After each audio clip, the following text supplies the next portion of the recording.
উচ্ছেদ অভিযান নিয়ে বর্ধমান শহরের সক্রিয় বর্ধমান পৌরসভা ও প্রশাসন।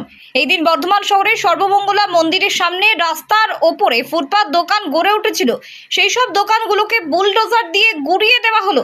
এর আগেও বর্ধমান শহরে কয়েকটা এলাকায় ফুটপাত দোকানে চালানো হয়েছে বুলডোজার। বর্ধমান শহরের সর্বমঙ্গলা মন্দিরের সামনে যানজট থেকে শুরু করে যাতায়াত করতে ভক্তদের অনেক অসুবিধা হতো। সেই সব বিষয়কে সামনে রেখে বর্ধমান পৌরসভা এবং প্রশাসন দ্রুততার সাথে রাস্তার ওপরে গড়ে ওঠা দোকানগুলোকে বুলডোজার দিয়ে ভেঙে দেওয়া হলো এবং ভাঙা দোকানের পরিকাঠামোগুলোকে ট্রাক্টরের মধ্যে রেখে সেখান থেকে সরিয়ে দেওয়া হলো, যাতে রাস্তাঘাট চওড়া থাকে এবং যাতায়াত করতে কোনো অসুবিধা না হয়। বিশেষ করে সর্বমঙ্গলা মন্দিরকে চারিদিক থেকে সাজিয়ে তোলা হবে। আজকের এই উচ্ছেদ অভিযানে পরিদর্শনে এসেছিলেন বর্ধমান পৌরসভার চেয়ারম্যান, ছিলেন বর্ধমান দক্ষিণ বিধায়ক এবং বিশাল পুলিশ বাহিনী, সঙ্গে ছিলেন বর্ধমান পৌরসভার উচ্চ আধিকারিক। তাদের উপস্থিতিতেই বর্ধমান শহরের সর্বমঙ্গলা মন্দিরের সামনে যেসব ফুটপাত দোকান ছিল সেইগুলোকে ভেঙে দেওয়া হলো।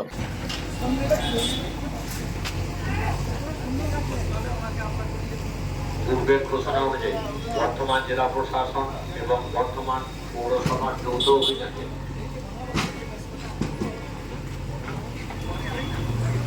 রাস্তা, ফুটপাত এবং সরকারি জায়গা দখল করে যারা ব্যবসা করছিলেন, এটা তো গোটা ভারতবর্ষের মানুষ জানে।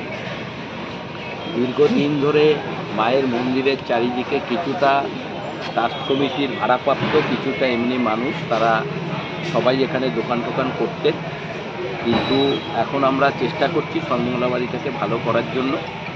সমস্ত দোকানদাররা নিজেরাই উঠে গেছে, তাহলে আজকে ছোটোখাটো যেটুকু ব্যাপার আছে সেটা ভাঙাভাঙি চলছে। পরবর্তীকালে সর্বমঙ্গলা বাড়ির যারা ট্রাস্টের লোক টোক আছে প্লাস অন্য যারা আছে সবাইকে নিয়ে ভাবনা চিন্তা আমাদের মধ্যে আছে, কিন্তু সবাই মিলেই আমরা করছি। আমাদের চেয়ারম্যান সাহেব রয়েছে, পৌরসভার কাউন্সিলররা সবাই রয়েছে, সুন্দরভাবে কাজ হচ্ছে। মায়ের মন্দির আবার নতুন করে মানুষ দেখতে পারবে, সর্বমঙ্গলা মায়ের মন্দির, সেই কাজ করার জন্য আমাদের এটা করছে। আপনি বলে যাওয়ার পরেও কিন্তু অনেকে কিন্তু নিজেই স্বইচ্ছায় কিন্তু না, প্রায় সবাই ভেঙেছে স্বইচ্ছায়, মানে কেউ একজন নিজে রয়েছে কি আমাদের জোর করে করতে হয়েছে এরকম একজনও নাই, সবাই নিজে ভেঙেছে। তারা বুঝতে পেরেছে মায়ের মন্দিরকে সংস্কার করে মন্দির ভালো করা দরকার, তারা করেছে, তারা আমাদের কথা অনুযায়ী কাজ করেছে। পরবর্তীকালে আমরা সবাই ভাববো, চেয়ারম্যান সাহেব আছে, আমাদের কাউন্সিলর আছে, তাদের কোথায় কোন দিকে কী করা যায় সেটা আমরা পরে ভাববো। এখন আমরা ভেঙে আমাদের কাজগুলো আমাদের শুরু হোক মায়ের মন্দিরে।